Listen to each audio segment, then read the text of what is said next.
শ্রোতা বন্ধুরা আপনারা দেখেন এই বেডি বা কি সুন্দর করে ফাঁক করতেছেন। এই বেডিগা দেখছেন নি? এই কচুর শাক দিচ্ছেন তরকারি ইয়ার ভিতরে, চুলার ভিতরে।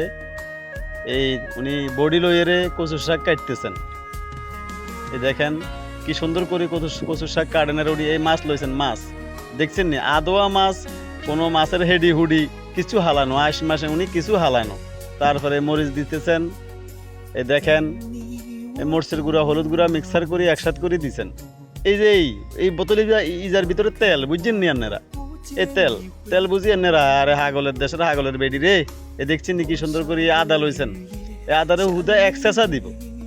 আহা, আগে নোয়াখালী গেলে আমরা কয়েক চেঁচা দিতাম, এক চেঁচা দিয়ে রে আদা দিয়ে লাইছেন। এই দেখছেন নি হ্যান্ড গ্লাভস পরছেন। এই বলে হ্যান্ড গ্লাভস লাগে আবার রান্না করতে, হাগল বেডি কোনাকের। এই দেখছেন নি এক ধরনের শাক, গাছের পাতায় ইজা বলে শাক, আমরা জীবনও খাইতাম না।